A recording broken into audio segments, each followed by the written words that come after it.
चलो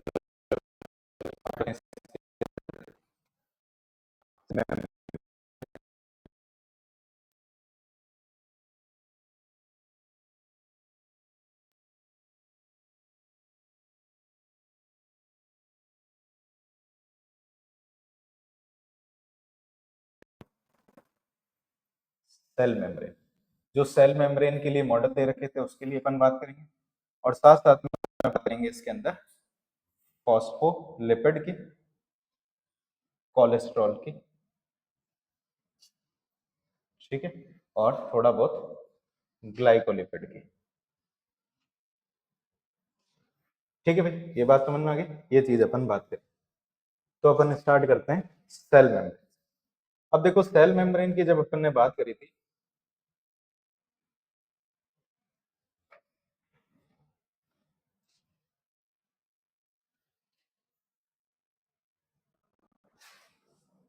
ठीक है, अब देखो सेल मेम्ब्रेन होती क्या चीज है उसके लिए अपन जैसे कि हम ये एग्जांपल के लिए कि हमारे पास क्या है, एक सेल है, ठीक है, इस सेल के अंदर वाला फ्लूइड को अपन क्या बोलते हैं, साइटोप्लाज्म बोलते हैं। इस साइटोप्लाज्म के बाहर की तरफ एक मेम्ब्रेन होती है जिसको बोलते हैं एक थिन लेयर। इस थिन लेयर का नाम होता है, इसी थिन लेयर को अपन क्या बोलते हैं, सेल मेम्ब्रेन बोलते हैं, या फिर इसको क्या बोलते हैं अपन, प्लाज्मा मेम्ब्रेन बोलते हैं, ठीक है, या फिर इसको अपन क्या बोलते हैं, बायो मेम्ब्रेन बोलते हैं, ठीक है, ये चीज अपन बात करते हैं। अब सेल मेम्ब्रेन की अगर अपन ये बात करें तो सबसे बाहर की तरफ जो साइटोप्लाज्म के बाहर की तरफ जो मेम्ब्रेन है उसको अपन क्या बोलेंगे, सेल मेम्ब्रेन बोलेंगे। अब ये जो लेयर होती है सेल मेम्ब्रेन की, जब अपन बात करते हैं तो ये एक तरीके का क्या है, लिविंग कंपोनेंट है, ठीक है। लिविंग कंपोनेंट का मतलब क्या होता है, ये क्या करता है कि इसके अंदर या फिर ये कुछ मेटाबॉलिक रिएक्शन के अंदर क्या करता है, पार्टिसिपेट करता है। दूसरी चीज अगर अपन ये बात करें तो ये जो लेयर होती है इसको अपन क्या बोलते हैं, डेलिकेटेड मेम्ब्रेन बोलते हैं।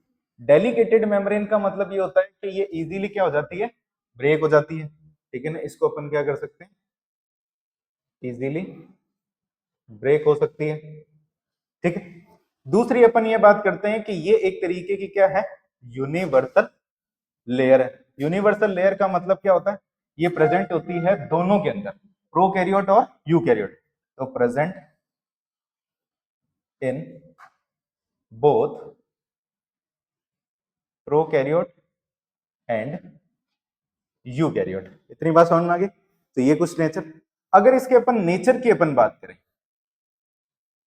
ठीक है, इसके नेचर की अगर अपन बात करते हैं तो इसका नेचर कैसा होता है, क्वासी फ्लूइड नेचर होता है। क्वासी फ्लूइड नेचर का मतलब क्या होता है, ना तो सॉलिड हो ना ही क्या हो, लिक्विड, पूरी तरीके से ना सॉलिड है ना ही लिक्विड, नॉट सॉलिड और नॉट लिक्विड, पूरी तरीके से ना सॉलिड है ना ही लिक्विड।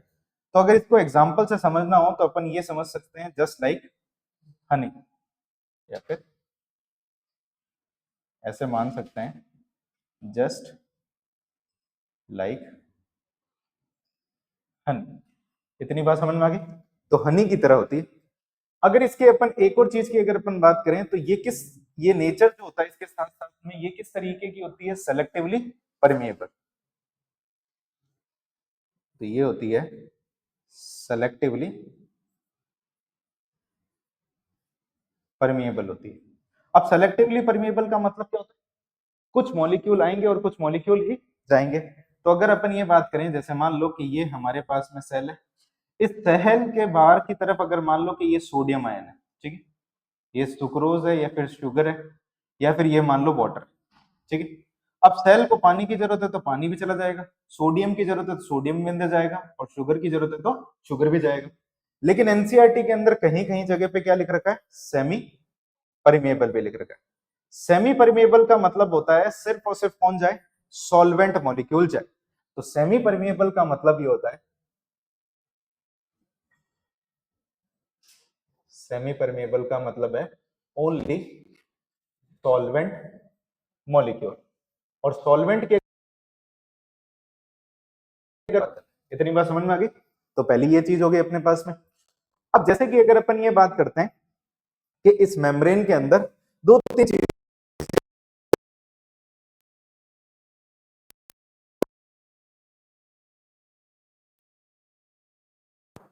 तो इसके अंदर तीन कंपोनेंट होते हैं, ठीक। पहला होता है इसके अंदर लिपिड, दूसरा होता है इसके अंदर प्रोटीन, और तीसरा होता है इसके अंदर कार्बोहाइड्रेट। तो अपनी एनसीईआरटी के अंदर एक एग्जाम्पल दे रखा है आरबीसी। तो आरबीसी के अंदर लिपिड का परसेंटेज कितना होता है? 40%। इसका प्रोटीन का कितना होता है? 52%। और कार्बोहाइड्रेट का 8%। अगर आप इसके अंदर देखोगे, रेशियो देखोगे, तो सबसे ज्यादा क्या? प्रोटीन, उसके बाद में लिपिड, लिपिड के बाद में कार्बोहाइड्रेट। तो एक चीज आती है कि कार्बोहाइड्रेट लगभग सभी मेम्ब्रेन के अंदर क्या होता है? सबसे मिनिमम होता है। कभी कभार क्या होता है, प्रोटीन का रेशियो और लिपिड के रेशियो के अंदर क्या कर सकते हैं? वेरी कर सकता है, ठीक है। अगर अपन इसको एक और एग्जांपल से देखें, अगर अपन ये बात करते हैं, तो हम एक सेल और देखते हैं जिसको अपन क्या बोलते हैं? Nerve cell. नर्व सेल के अंदर लिपिड का जो परसेंटेज होता है वो कितना होता है? 80%। यानी हम ये बात करते हैं कि जो ये परसेंटेज का कंपोजिशन जो रहता है, परसेंटेज कंपोजिशन जो रहता है, ये क्या करता है? मेम्ब्रेन टू मेम्ब्रेन क्या करता है? वेरी करता है। मेम्ब्रेन टू मेम्ब्रेन क्या करता है? वेरी करता है। इतनी बात समझ में आ गई? यानी हर मेम्ब्रेन के अंदर हो सकता है कि प्रोटीन ज्यादा हो, लिपिड ज्यादा हो, या फिर ये चीज। कार्बोहाइड्रेट हमेशा और हमेशा क्या रहेगा? मिनिमम रहेगा। तो अपन ये भी बात कर लेते हैं। तो कार्बोहाइड्रेट जो होता है इज मिनिमम, ठीक है भाई। इतनी बात समझ में आ गई? तो कार्बोहाइड्रेट हमारे पास में क्या रहता है? मिनिमम रहता है। अब लिपिड की जब अपन बात करते हैं, ठीक है, तो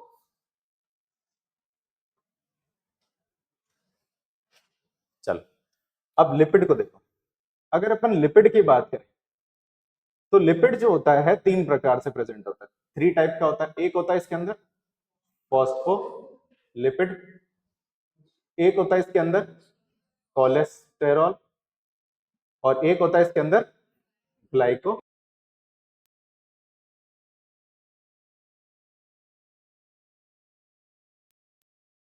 और नाम से भी जानते हैं अपन, इसको अपन बोलते हैं फॉस्फोग्लिसराइड भी बोलते हैं, ठीक है। फॉस्फोग्लिसराइड भी बोलते हैं। और ये जो फॉस्फोग्लिसराइड जो होता है, ये एक तरीके का इसके अंदर, अगर अपन ये बात करें, सबसे मेन कंपोनेंट है, ठीक है। अब मेन कंपोनेंट कैसे है उसको देखो। जैसे कि अगर अपन ये बात करते हैं कि मान लो कि ये लिपिड बनता कैसे, थोड़ा बहुत बायोमोलिक्यूल की अपन बात करते हैं। देखो, लिपिड की अगर अपन बात करें तो तीन तरीके के लिपिड होते हैं, एक सिंपल, एक होता है कॉन्जुगेटेड, और एक होते हैं डिराइव्ड होते हैं। सिंपल के अंदर सिर्फ और सिर्फ अगर अपन ये बात कर ले, ग्लिसरॉल मॉलिक्यूल प्रेजेंट रहता है, ठीक है। अगर अपन ये बात करते हैं कि जो अपने पास में जो डिराइव्ड लिपिड होते हैं, डिराइव्ड लिपिड के अंदर क्या होता है? Lipid plus non lipid part present होता है। और कॉन्जुगेटेड के अंदर क्या होता है? वहां पे हाइड्रोकार्बन की चेन नहीं होती, वहां पे जो होता है वो रिंग फॉर्म के अंदर क्या होता है? अरेंज होता है। तो लिपिड की जब अपन ये बात करते हैं, तो खास करके अगर अपन फॉस्फोलिपिड की अगर अपन बात कर रहे हैं, तो फॉस्फोलिपिड बनता कैसे है? जैसे मान लो कि ये एक हमारे पास में क्या है? ग्लिसरॉल मॉलिक्यूल है, ठीक है। अच्छा, ग्लिसरॉल मॉलिक्यूल की अगर अपन इसका कॉमन नेम की अगर अपन बात करते हैं, तो इसके ऊपर कितने OH ग्रुप लग रखे हैं? तीन। तो तीन के लिए अपन क्या बोलते हैं? Try hydroxy. और ये जो अपने चेन को देखोगे तो कितने कार्बन की चेन है? तीन कार्बन की। तीन कार्बन की चेन के लिए क्या बोलते हैं? प्रोपेन। तो इसका जो अपने पास में नेम आता है, इसको अपन क्या बोलते हैं? ट्राई हाइड्रोक्सी प्रोपेन बोलते हैं, ठीक है। ये ट्राई हाइड्रोक्सी प्रोपेन, या फिर इसी को अपन क्या बोलते हैं? ग्लिसरॉल बोलते हैं। अब इस ग्लिसरॉल मॉलिक्यूल के अंदर हमने क्या करा? दो फैटी एसिड के मॉलिक्यूल जोड़े। अब दो फैटी एसिड के मॉलिक्यूल कैसे जोड़ेंगे? इसको देखो, ये इस तरीके से क्या होते हैं? अटैच होते हैं। ये हमारे पास में CH2O, और एक फैटी एसिड यहां जुड़ा, यहाँ पे CHO, और दूसरा फैटी एसिड यहाँ पे जुड़ा। और तीसरे जो नंबर कार्बन जो रहता है, उसके ऊपर क्या जुड़ता है? एक ग्रुप जुड़ जाता है जिसको अपन बोलते हैं फॉस्फोरस। ये फॉस्फोरस जुड़ गया। अब इस फॉस्फोरस के साथ साथ में यहाँ पे क्या जुड़ता है? एक नाइट्रोजिनस सब्सटेंस जुड़ जाता है जिसको अपन क्या बोलते हैं? कॉलिन बोलते हैं। ये कॉलिन जो है इसको अपन बोलते हैं नाइट्रोजिनस सब्सटेंस बोलते हैं, ठीक है। तो ये जो स्ट्रक्चर होता है उसको अपन क्या बोलते हैं? ये जो पूरा का पूरा स्ट्रक्चर है, इसको अपन बोलेंगे, ये जो बना हुआ है, ये है फॉस्फोलिपिड। इतनी बात समझ में आ गई। अब फॉस्फोलिपिड की जब अपन बात करते हैं तो फॉस्फोलिपिड के अंदर क्या होता है, इसके जो अगर अपन एक स्ट्रक्चर बनाते हैं तो इसमें एक हेड पार्ट होता है और एक टेल पार्ट होता है। जैसे कि ये जो पार्ट है इसको अपन क्या बोलते हैं, हेड, और ये जो पार्ट है इसको अपन क्या बोलते हैं, टेल बोलते हैं। ठीक है, अब इस स्ट्रक्चर में देखते हैं कि हेड और टेल बनाता कौन है। अगर हम देखें तो यहाँ पे, यहां से लेकर के ये पूरा का पूरा जो मॉलिक्यूल होता है यहां तक, ये बनाता है हेड। और ये दो दो फैटी एसिड जो होते हैं ये क्या बनाते हैं, टेल बनाते हैं। यानी अगर टेल की अगर अपन बात करें तो ये एक फैटी एसिड है और ये भी क्या है, एक फैटी एसिड। हेड की अपन बात करें तो ये पूरा का पूरा जो मॉलिक्यूल है वो क्या बना रहा है, आपके हेड का फॉर्मेशन करता है। अब हेड की अगर अपन प्रॉपर्टी देखा जाए तो हेड जो होता है ये क्या होता है, वाटर लविंग होता है। ठीक है ना, तो जो वाटर लविंग है उसके लिए अपन क्या शब्द यूज करते हैं, हाइड्रोफिलिक। ठीक है, और टेल जो होती है ये क्या होती है, आपके वाटर हेट, यानी पानी से दूर भागती है, तो उसके लिए अपन शब्द यूज करेंगे कौन सा, हाइड्रोफोबिक। फोबिक का मतलब क्या होता है, फोबिया का मतलब क्या होता है, दूर भागना। तो ये कौन सा हो गया, हाइड्रोफिलिक, और एक हो गया हाइड्रोफोबिक। और हेड की अगर अपन ये बात करें तो ये कैसा होता है, हमारे पास में पोलर हेड होता है। ठीक है, और टेल कैसी होती है, नॉन पोलर होती है। इतनी बात समझ में। अब ये पोलर और नॉन पोलर, या फिर अपन ये बात करते हैं कि इसकी अपन बात करते हैं, जैसे कि अपन ये बोलते हैं फैटी एसिड। तो फैटी एसिड की अगर अपन बात करते हैं तो ये क्या होता है, इसके अंदर चेन ऑफ कार्बन, कार्बन की क्या होती है, चेन होती है। और इसके टर्मिनल पोजीशन पे, टर्मिनल जो एंड जो होता है, टर्मिनल पोजीशन पे कार्बोक्सिल ग्रुप लगा हुआ होता है। ठीक है, कार्बोक्सिल ग्रुप। और कार्बोक्सिल ग्रुप को कैसे लिखते हैं अपन, COOH। इसलिए तो इसका नाम क्या पड़ गया, फैटी और एसिड। तो क्या क्या होता है इसके अंदर, एक तो चेन होती है कार्बन की जिसको अपन किससे डिनोट करते हैं, R से। और जो अपने पास में यहाँ पे जो फंक्शनल ग्रुप होता है वो कौन सा होता है, एसिड ग्रुप होता है। ठीक है, इसलिए इसको अपन क्या बोलते हैं, फैटी एसिड। अब इस चेन की अगर अपन बात करें तो यहाँ पे जो कार्बन की जो नंबर है, यानी कार्बन का जो नंबर है ये कितना होता है, अपने पास में 1 से लेकर के 19 के आसपास में होता है, 19 से ज्यादा नहीं हो सकता। और एक कार्बन कहां पे प्रेजेंट होता है, अपने टर्मिनल एंड पे। तो टोटल फैटी एसिड के अंदर मैक्सिमम कार्बन कितने हो सकते हैं, 20। तो 19 एक तो ये मॉलिक्यूल के, और 20 ये मतलब 20वां कौन सा हो गया, ये वाला मॉलिक्यूल का हो गया। इतनी बात समझ में। तो एक एग्जांपल की अपन बात करते हैं कि ये जो फैटी एसिड है इसके अंदर हमारे पास में कितने, 16 कार्बन का मॉलिक्यूल है। अब ये 16 कार्बन जो है इसके बीच में क्या प्रेजेंट है, अगर अपन ये बात करते हैं तो यहाँ पे सिंगल बॉन्ड प्रेजेंट है। तो ऐसे फैटी एसिड या फिर ऐसी कार्बन की चेन या फिर ऐसे कार्बन की चेन जिसके अंदर अपने पास में सिंगल बॉन्ड प्रेजेंट हो, उस तरीके के अपन को एसिड को क्या बोलेंगे, सैचुरेटेड फैटी एसिड। तो ये जो हो गया हमारे पास में सैचुरेटेड फैटी एसिड। अब इसके अगर नाम की अगर अपन बात करें तो आपके एनसीईआरटी में लिख रखा है पाल्मिटिक एसिड। ठीक है, पाल्मिटिक एसिड। ठीक है भाई। अब इस फैटी एसिड को देखा गया तो इस फैटी एसिड के अंदर हमारे को दिखा, यहाँ पे जब हमने इसको चेक किया तो मान लो एग्जांपल के लिए इसके अंदर हमारे को मिले 20 कार्बन। ठीक है, 20 कार्बन मिले। 19 तो कौन से हो गए हमारे पास में, ये R ग्रुप वाले, और एक कौन सा हो गया हमारे पास में, एसिड ग्रुप वाला। तो ये जो 20 कार्बन थे इसके अंदर हमने देखा तो 4 डबल बॉन्ड मिले हमारे। ठीक है, ऐसी कार्बन की चेन जिसके अंदर हमारे को डबल बॉन्ड मिलते हैं तो उस तरीके के मॉलिक्यूल को अपन क्या बोलेंगे, उस तरीके के फैटी एसिड को अनसैचुरेटेड फैटी एसिड बोलते हैं। ठीक है, अनसैचुरेटेड क्या बोलते हैं, फैटी एसिड। अब ये अनसैचुरेटेड फैटी एसिड है, जैसे इसके नाम की अगर अपन बात करें तो आपकी एनसीईआरटी में लिख रखा है बायोमोलिक्यूल के अंदर आर्किडोनिक एसिड। तो ये दोनों नाम ध्यान रखना जो अपनी एनसीईआरटी में लिख रखे। ठीक है, तो ये फैटी एसिड कौन से, एक सैचुरेटेड है और एक अनसैचुरेटेड। अगर दोनों सैचुरेटेड होते हैं तो ये आपस में चेन क्या हो जाती, ऐसे बाइंड हो जाती। लेकिन एक के अंदर डबल बॉन्ड है और एक के अंदर क्या है, सिंगल बॉन्ड। तो यहाँ पे पैकेजिंग पूरी तरीके से नहीं होगी। तो ये अनसैचुरेटेड फैटी एसिड की वजह से होता यह है कि यहाँ पे जो पैकेजिंग जो होती है वो क्या हो जाती है, डिस्टर्ब हो जाती है। और पैकेजिंग डिस्टर्ब होने की वजह से इसका जो नेचर होता है वो कैसा बन जाता है, फ्लूइड नेचर बन जाता है। इसलिए जो हमारी प्लाज्मा मेम्ब्रेन है वो कैसी होती है, फ्लूइड नेचर शो करती है, ठीक है ना। तो मेम्ब्रेन कैसा नेचर शो करेगी, ठीक है ना, मेम्ब्रेन कैसी हो जाती है, फ्लूइड नेचर शो करती है, ठीक है। तो फ्लूइड नेचर किसकी वजह से शो करती है, अनसैचुरेटेड फैटी एसिड की वजह से। इतनी बात समझ में आ गई। तो ये हमारे पास में क्या होता है कि कुछ अपने पास में फैटी एसिड के अपन ये बात कर सकते हैं कि इंपॉर्टेंस है। तो यानी अगर अपन ये बात करें तो ये जो हमारा फॉस्फोलिपिड है, तो फॉस्फोलिपिड की जब अपन बात करते हैं तो ये क्या करता है, ये प्लाज्मा मेम्ब्रेन को फ्लूइड नेचर देता है, फ्लूइडिटी प्रोवाइड करता है, फ्लूइडिटी प्रोवाइड करता है किसको, प्लाज्मा मेम्ब्रेन। समझ में आ गई। प्लाज्मा मेम्ब्रेन को क्या करता है, फ्लूइडिटी प्रोवाइड करता है।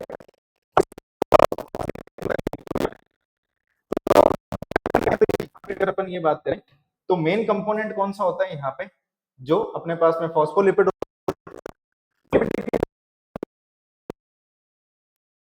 की अगर अपन बात करें तो तीन तरीके के होते हैं, कौन कौन से, फॉस्फोलिपिड, कोलेस्ट्रॉल और ग्लाइकोलिपिड। फॉस्फोलिपिड के स्ट्रक्चर को देखा तो ये कौन सा मॉलिक्यूल है, ट्राई हाइड्रोक्सी प्रोपेन। इसका एक और कॉमन नाम अपन क्या बोलेंगे, इसको अपन ग्लिसरॉल। इस ग्लिसरॉल के अंदर हमने जब इसको क्या बनाया, पहले तो डाइग्लिसराइड बनाया, ठीक है ना। डाइग्लिसराइड बनाने के बाद में जो तीसरा नंबर मॉलिक्यूल था उसके अंदर हमने क्या करा, एक ग्रुप ऐड करा जिसको अपन क्या बोलते हैं, फॉस्फोरस। तो ये बन गया कॉन्जुगेटेड। कॉन्जुगेटेड के साथ साथ में इसके पास में अपन ने क्या ऐड कर दिया, नाइट्रोजनस सब्सटेंस ऐड कर दिया। तो ये जो अपने पास में लिपिड हो गया उसको अपन क्या बोलेंगे, फॉस्फोलिपिड। अब एक फॉस्फोलिपिड का एग्जांपल भी आता है, एक फॉस्फोलिपिड के एग्जांपल से ध्यान रखना, लेसिथिन, ठीक है ना। ये एक तरीके का फॉस्फोलिपिड है जो कि हमारे लंग्स के अंदर प्रेजेंट होता है, ठीक है ना। लंग्स के अंदर एक न्यूमोसाइट सेल्स होती है, उन न्यूमोसाइट सेल के अंदर क्या करता है, ये फॉस्फोलिपिड सिक्रीट करता है। जब अपन रेस्पिरेशन करते हैं तो आपने एक चीज नोटिस किया होगा कि अपने रेस्पिरेशन के अंदर बिना फ्रिक्शनलेस मूवमेंट होता है, ठीक है ना, कोई फ्रिक्शन नहीं ऑब्जर्व होता। तो ये सरफेस टेंशन को क्या करता है, कम करने का काम करता है, यानी उस एल्वोलाई के ऊपर टेंशन ना क्रिएट हो, इसलिए काम क्या काम आता है अपने पास में, ये लिपिड काम आता है, जिसको अपन फॉस्फोलिपिड काम आता है, जिसका नाम क्या होता है, लेसिथिन बोलते हैं। इतनी बात पल्ले पड़ी अपने। तो फॉस्फोलिपिड जो होता है, इसके स्ट्रक्चर की अगर अपन बात करें तो इसके पास में क्या होता है, हेड। और हेड कैसा होता है, वाटर लविंग। वाटर लविंग के साथ साथ में अगर अपन ये बात करते हैं तो किस तरीके का मॉलिक्यूल पानी से क्या करता है, अट्रैक्ट होता है। और इसकी अगर अपन ये बात करें तो ये क्या होता है, पानी से दूर भागता है, इसलिए इसको अपन क्या बोलते हैं, हाइड्रोफोबिक बोलते हैं। और इसके पास में जो टेल का जो फॉर्मेशन होता है, टेल का फॉर्मेशन कौन करते हैं, दो फैटी एसिड के मॉलिक्यूल या फिर दो फैटी एसिड करते हैं। जिसमें से एक एग्जांपल की बात करते हैं, एक फैटी एसिड मान लो कि हमारे पास में 16 कार्बन का है जिसमें सिंगल बॉन्ड है, तो इस तरीके के फैटी एसिड को क्या बोलेंगे अपन, सैचुरेटेड। और एक जो अपने पास में फैटी एसिड है वो 20 कार्बन का है जिसमें डबल बॉन्ड प्रेजेंट है, उसको अपन क्या बोलेंगे, अनसैचुरेटेड। एग्जांपल की बात करें तो आर्किडोनिक एसिड और एक पाल्मिटिक एसिड, ठीक है ना। तो अब ये अनसैचुरेटेड फैटी एसिड की वजह से क्या होता है, इन दोनों चेन की पैकेजिंग नहीं होती। अगर ये पैकेज हो जाता तो सॉलिड नेचर को शो करता, लेकिन पैकेजिंग ना होने की वजह से कैसा नेचर शो करता है, लिक्विड नेचर शो करता है। इतनी बात पल्ले पड़ी। तो ये हमारे पास में क्या होता है, अपने पास में फॉस्फोलिपिड का कैटेगरी होती है।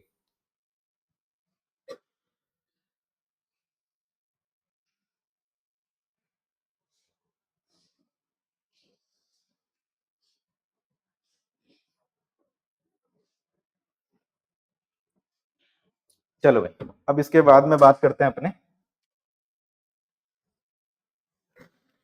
अब जैसे मान लो कि अपन ये बात करते हैं इसके अंदर कि ये जो फॉस्फोलिपिड है सिंगल लेयर में होगा या डबल लेयर के अंदर होगा। जैसे मान लो कि ये हमने एक फॉस्फोलिपिड की लेयर बनाई, ठीक है, ये हमारे पास में एक सेल है, ठीक है। तो ये सेल जो है, अगर इसकी अगर अपन अंदर की तरफ बात करें तो अंदर की तरफ क्या प्रेजेंट होता है, साइटोप्लाज्म। इस साइटोप्लाज्म का मेन कंपोनेंट कौन है, वाटर। तो इसके अंदर क्या प्रेजेंट होता है, वाटर। और बाहर की तरफ अगर अपन बात करें तो उसको अपन क्या बोलेंगे, ईसीएफ। ईसीएफ की full form extra cellular fluid, इसको अपन बोलते हैं एक्स्ट्रा सेल्यूलर फ्लूइड। इस एक्स्ट्रा सेल्यूलर फ्लूइड के अंदर भी कहीं ना कहीं हम ये बोलते हैं पानी ही प्रेजेंट होता है, क्योंकि हमारी बॉडी में 90% क्या है, वाटर। अब देखो अगर अपन ये बात करें तो ये जो फॉस्फोलिपिड का कौन सा मॉलिक्यूल है, और ये कौन सा मॉलिक्यूल है, टेल, ठीक है। अब इस हेड की अगर अपन बात करें तो हेड क्या करेगा, इस वाटर से क्या करेगा, अट्रैक्ट करेगा, ठीक है। और ये जो अपने पास में टेल जो है इस वाटर को क्या करेगी, रिपेल करेगी। इसके रिपेल करने की वजह से, इसके रिपल्शन की वजह से ये जो प्लाज्मा मेम्ब्रेन होगी या फिर ये जो फॉस्फोलिपिड होगा ये क्या कर जाएगा, मूव्स अवे। तो ये मूव अवे तो दूर भाग जाएगी, तो दूर भगने की वजह से हम ये बोलते हैं कि फिजिकल लेयर तो नहीं हो सकती। अब एक और एग्जांपल अगर अपन बात करें तो मान लो कि हमने देखा कि यहाँ पे डबल लेयर मान लेते हैं, ठीक है, ये प्लाज्मा मेम्ब्रेन जो है ये डबल लेयर मान, अंदर की तरफ क्या प्रेजेंट है, वाटर, ठीक है, और बाहर की तरफ क्या प्रेजेंट है, वाटर। अब देखो यहाँ पे ये दोनों है, जो हेड जो है, ठीक है, अगर इसकी अपन बात करें, ये जो है हमारे पास में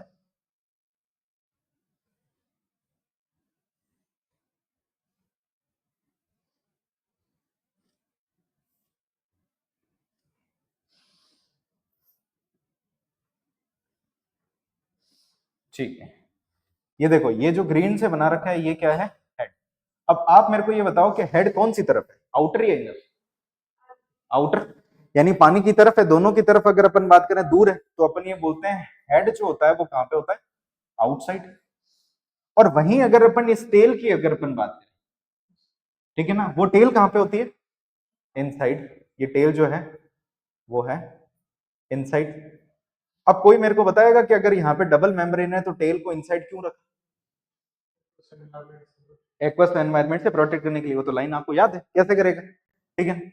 अगर इस पानी की अगर अपन बात करें तो ये इसको क्या करेगा, अट्रैक्ट, और यहां से इसको क्या करेगा, अट्रैक्ट। तो ये दोनों एक दूसरे के अपोजिट डायरेक्शन के अंदर काम कर रहे हैं, तो नेट फोर्स क्या हो जाएगा, जीरो। अब ये टेल जो होता है अंदर की तरफ इसलिए होती है कि ताकि इसको प्रोटेक्ट किया जा सके, किससे, एक्वस एनवायरनमेंट से। एक्वस का मतलब होता है वाटर, ठीक है ना, ये एक्वस बाहर भी क्या है, एक्वस। तो इसको अपन ये बोलते हैं कि एनसीईआरटी ने लिखा है कि यहाँ पे ये क्या करता है, प्रोटेक्शन फ्रॉम एक्वस एनवायरनमेंट, ठीक है भाई। टेल के इनसाइड होने का रीजन ये चीज, तो बात समझ में आ गई। तो यानी हमारे को ये समझ में आ गया कि जो अपने पास में फॉस्फोलिपिड की जो लेयर है, सबसे पहली तो क्या होगी, डबल लेयर। और डबल लेयर के अंदर भी अगर अपन ये बात करें तो हेड कहां पे होगा, आउटसाइड, और टेल क्या होगा, इनसाइड। और टेल का काम क्या होता है कि खुद को प्रोटेक्ट करना, एक्वस एनवायरनमेंट को प्रोटेक्ट नहीं करना, किसको प्रोटेक्ट करना है, खुद को प्रोटेक्ट करना है। किससे प्रोटेक्ट करना है, एक्वस एनवायरनमेंट का मतलब यह है वाटर, यानी आसपास में जो वाटर है उससे प्रोटेक्ट करने का काम करता है। अब नेक्स्ट चीज इसमें ये आती है कि जो बेस्ट सेल है, ठीक है ना, अगर अपन ये बात करें best cell to study cell membrane, कौन सी होती है बेस्ट सेल, इसका आंसर जाता है अपने पास में मैच्योर आरबीसी। अब ये कैसे होता है इसको भी समझ लो, ठीक है। मान लो कि हमने क्या करा, ये एक नॉर्मल सेल है, ये हमारे पास में एक अपन ने ले ली यहां पे इमेच्योर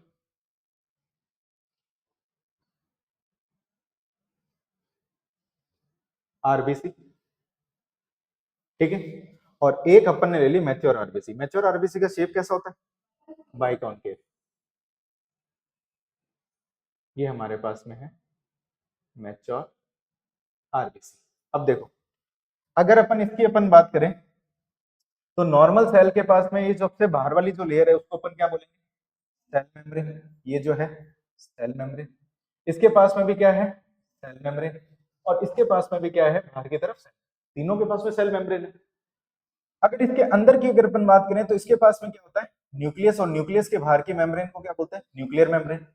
इसके पास में ऑर्गेनल्स भी होंगे, जैसे ऑर्गेनल की अगर अपन बात करें तो माइटोकॉन्ड्रिया, तो इसके पास में माइटोकॉन्ड्रिया की बाहर की मेम्ब्रेन को माइटोकॉन्ड्रियल मेम्ब्रेन।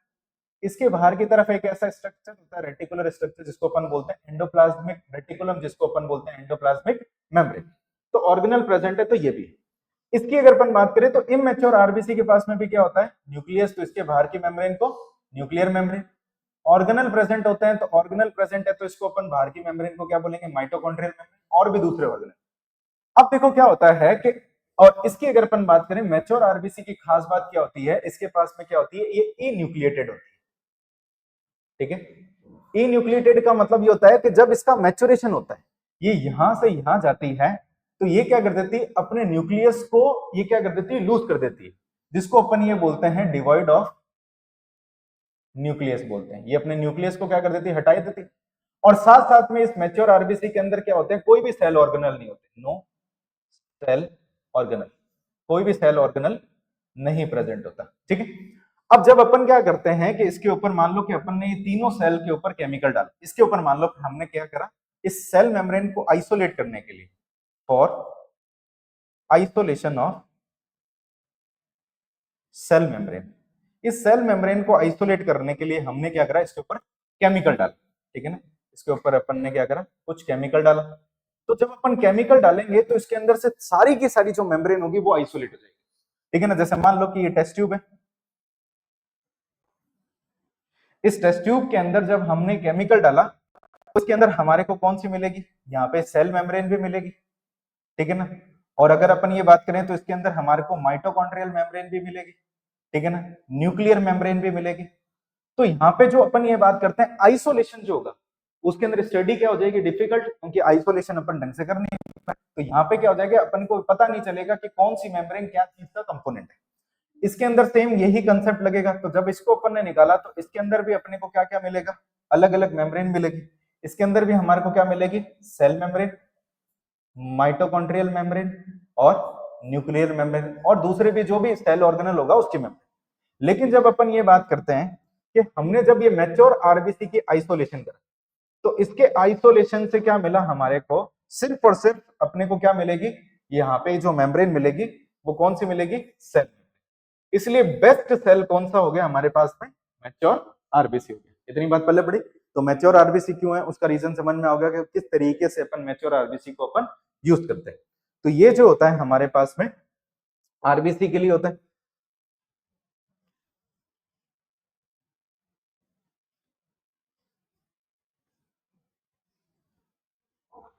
ठीक है, तो एक चीज और देखो यहाँ पे,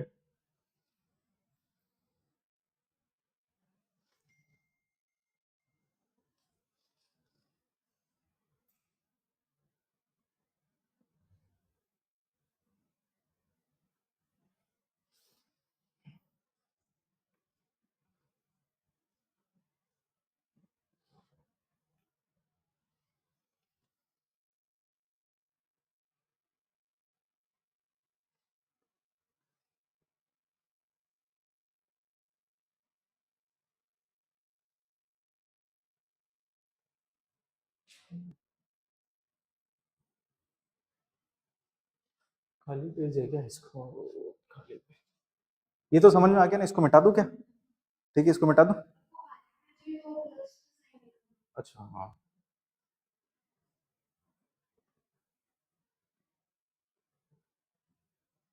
ठीक है। अब देखो, अब अगर अपन ये बात करें इसके अंदर कि जो सेल मेम्ब्रेन की स्टडी जो है, ठीक है ना, वो आफ्टर 1950 के बाद, 1950 के बाद में क्या हुआ कि ज्यादातर सेल मेम्ब्रेन की स्टडी जो थी, यानी सेल मेम्ब्रेन की स्टडी जो पॉसिबल थी वो कहां पे थी, कब थी, आफ्टर 1950। उसका रीजन ये है कि इसके बाद में क्या हुआ कि जो इलेक्ट्रॉन माइक्रोस्कोप, ठीक है ना, उसके अंदर बहुत ज्यादा एडवांसमेंट हुई। और बहुत ज्यादा एडवांसमेंट होने की वजह से जो इलेक्ट्रॉन माइक्रोस्कोप है उसकी आने की वजह से हमारे को सेल मेम्ब्रेन का एक्यूरेट स्ट्रक्चर हमारे को पता चल गया। साथ ही साथ में सेल मेम्ब्रेन के साथ साथ में हम ये बोलते हैं कि जो सेल बायोलॉजी के अंदर मोस्ट ऑफ जो स्टडी थी, यानी डीएनए का स्ट्रक्चर ले लो, सब कुछ ले लो, वो कब हुई, आफ्टर 1950। ठीक है भाई, इतनी बात समझ में आ गई अपने को, 1950 के अंदर हुई। अब दूसरी चीज अगर अपन ये बात करते हैं तो कुछ सेल मेम्ब्रेन को समझाने के लिए क्या होता है, मॉडल्स होते हैं। ठीक है ना, तो अपन ये बात करते हैं model for explaining structure of cell membrane. ठीक है, तो इसमें जो सबसे पहला जो मॉडल आता है वो आता है इसके अंदर सैंडविच मॉडल। अब सैंडविच मॉडल की अगर अपन बात करें तो किसने दिया था? डेविसन और डेनियल ने। ठीक है, इसका जो ये मॉडल जो दिया गया था, डेविसन और एंड डेनियल। ठीक है, सिर्फ नाम याद रखें तो ठीक है, नहीं तो कोई दिक्कत नहीं। इसी के बाद में दूसरा एक और मॉडल दिया गया था जिसको अपन बोलते हैं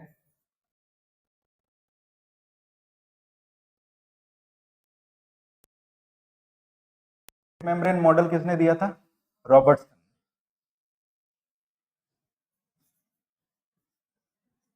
रॉबर्टसन। ठीक है, अब इन दोनों मॉडल की खास बात यह है कि अपन को ज्यादा नहीं इसके अंदर करना, लेकिन ये जो दोनों मॉडल थे ये क्या हो गए थे? रिजेक्टेड थे। इनको क्या कर दिया था? रिजेक्टेड कर दिया था। उसका रीजन ये बताया जाता है कि इनसे ये पूछा गया था कि भाई आप ये बताओ कि फ्लूइड नेचर कैसे होता है, फ्लूइडिटी का नेचर बताओ, और सेलेक्टिवली परमेबल ये कैसे होती है उसके बारे में आप बताओ। तो ये दोनों एक्सप्लेन नहीं कर पाए थे, तो इसका रिजेक्शन का कारण था did not explain fluidity and selectively permeable. कि सेलेक्टिवली परमेबल क्यों होते हैं, इन दोनों को समझा नहीं पाए। फिर इसके बाद में एक मॉडल दिया गया जिसको अपन क्या बोलते हैं, तीसरा जो मॉडल था सबसे वाइडली एक्सेप्टेड मॉडल है। ठीक है, तो वो है फ्लूइड मोज़ेक मॉडल। ठीक है, फ्लूइड मोज़ेक मॉडल जो कि किसने दिया था? सिंगर और एंड निकल्सन। निकल्सन कौन से ईयर के अंदर? 1972। ये डेट याद रखना, क्वेश्चन बहुत पूछा जाता है। तो 1972 के अंदर इन्होंने मॉडल दी। चलो, अब इसके देखो ये फ्लूइड मोज़ेक मॉडल के अंदर यहाँ पे नाम क्यों पड़ा? इसमें ये फ्लूइड का मतलब क्या है? ये किसको शो कर रहा है? फ्लूइड नेचर को। और फ्लूइड नेचर कौन शो करता है? फॉस्फोलिपिड। और फॉस्फोलिपिड क्यों शो करता है? क्योंकि उसके पास में क्या होता है? Unsaturated fatty acid. तो ये बता रहा है कि फॉस्फोलिपिड जो होता है,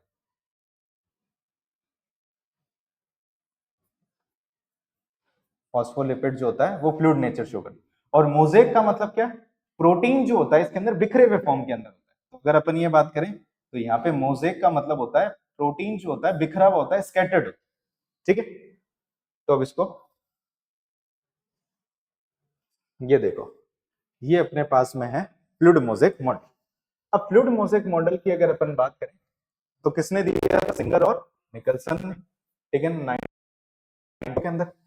अब ये जो मॉडल है अगर बात करते हैं सबसे लेटेस्ट, ठीक है ना, इसके बाद में कोई दूसरा मॉडल नहीं दिया गया।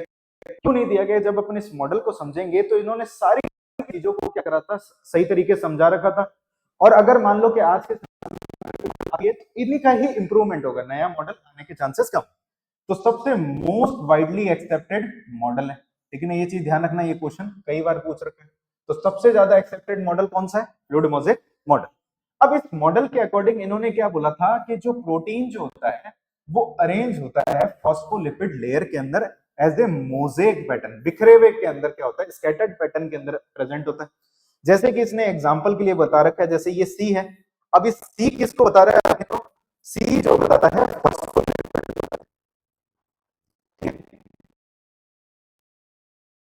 बात आइसबर्ग।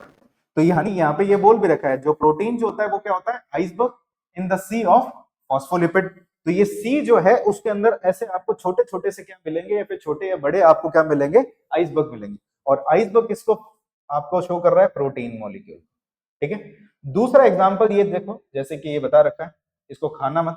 ठीक है, दूसरी अगर अपन ये बात करें तो यहाँ पे क्या है? गुलाब जामुन।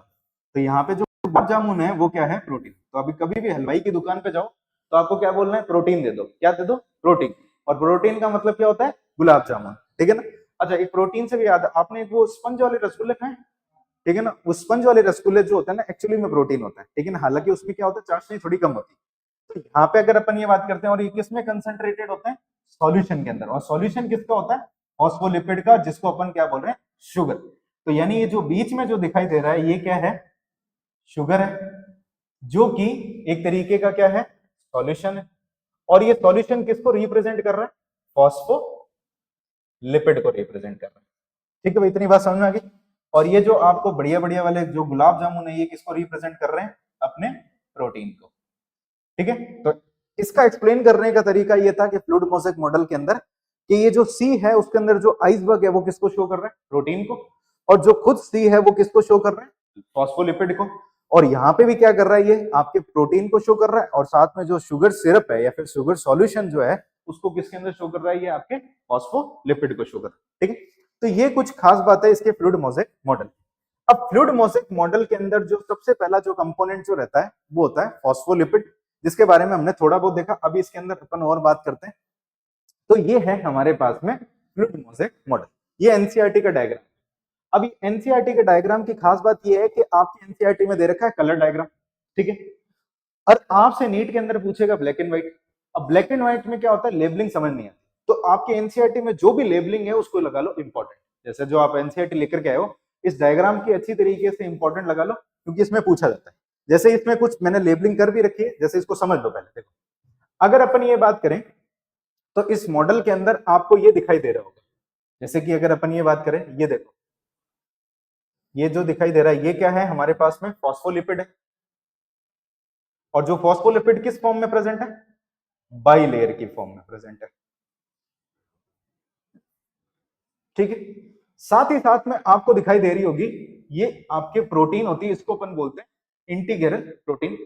अपन प्रोटीन जब पढ़ेंगे तो अपन बात करेंगे, तो प्रोटीन को जो अपन आइसोलेट करते हैं वो करते हैं ease of extraction. Ease of extraction का मतलब होता है कि कितनी आसानी से अपन इसको बाहर निकाल, सुविधा के अनुसार।